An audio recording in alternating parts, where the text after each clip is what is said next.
आपण बघत आहात डिजिटल इंडियाचे डिजिटल न्यूज. ठाम मत मराठी न्यूज. जनतेच्या प्रश्नांवर सरकार अपयशी, आदित्य ठाकरेंची जोरदार टीका. शिवसेना उद्धव बाळासाहेब ठाकरे नेते तथा आमदार आदित्य ठाकरे यांनी राज्य सरकार आणि केंद्र सरकारवर जोरदार टीका केली. गेल्या 2-3 महिन्यापासून सरकारला अडचणीत आणणारे सोशल मीडियावरील आणि अधिकृत संकेतस्थळावरील काही मजकूर हटवला जात असल्याचा आरोप त्यांनी केलाय. कल्याण डोंबिवलीतील डॉक्टरांवरील हल्ला प्रकरणात संबंधित नगरसेवकावर कठोर कारवाई करून त्याचे नगरसेवक पद रद्द करण्याची मागणी त्यांनी केली आहे. सरकारी अधिकाऱ्यावर हल्ला झाल्यानंतरही योग्य कारवाई होत नसल्याचा आरोप करत त्यांनी गृह खात्यावरही प्रश्नचिन्ह उपस्थित केले.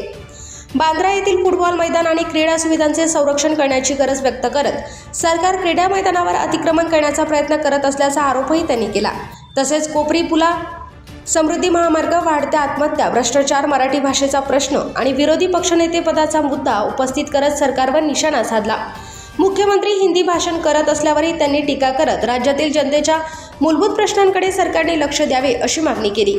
ब्युरो रिपोर्ट, ठाम मत मराठी न्यूज नेटवर्क, मुंबई.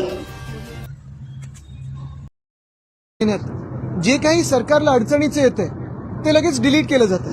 मग सोशल मीडियावरनं असेल, मीडियाला असेल, आणि मला तर सांगितलं जातं की काल जी थोडी बाचाबाची झाली आणि जे आम्ही प्रश्न विचारले आणि जे आम्ही सांगितलं की राम मंदिर लुटणारे आम्हाला काही बोलू शकत नाहीत, ते आत्ता मला सांगतायत की जी अधिकृत वेबसाईट आहे महाराष्ट्र लेजिस्लेटिव्ह असेंब्लीची त्याच्यातून काढलं गेलेलं आहे. असो, ते जरी काढलं असेल तरी मला वाटतं मुद्दा ज्यांच्यापर्यंत पोचायचा होता तो पोचलेला आहे.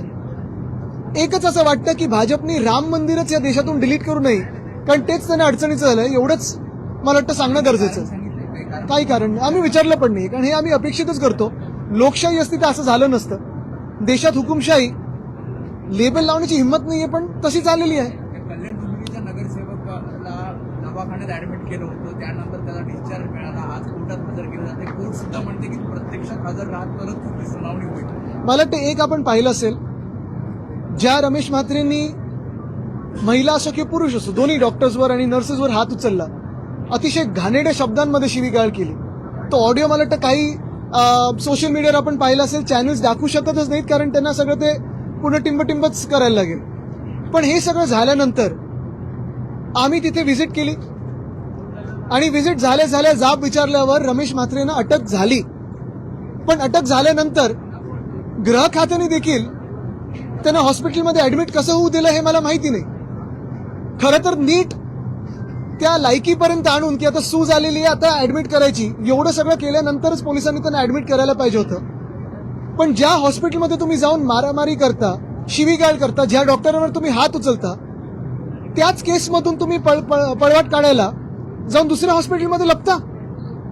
ही काय मर्दांगी आली तुमच्यामध्ये? आणि एवढंच जर असेल तर हात उचलायचाच नव्हता, जाऊन माफी मागायची होती. पण माझी अजूनही मागणी राहील, कारण मुख्यमंत्री महोदयांचे जे गृहमंत्री पण आहेत त्यांचे हात कोणी बांधलेत मला माहिती नाही.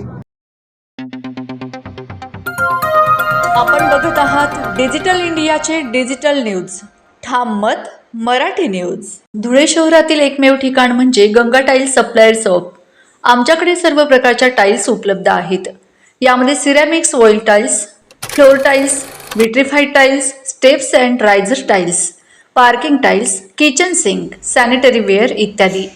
आपल्याला परवडणार अशा दरात आमच्याकडे टाइल्स उपलब्ध आहेत. यासाठी एकदा अवश्य भेट द्या. पत्ता Ganga tiles supplier shop, 405 micro tower, Wadjai road, Dhule. Mobile number 70 574 83 849.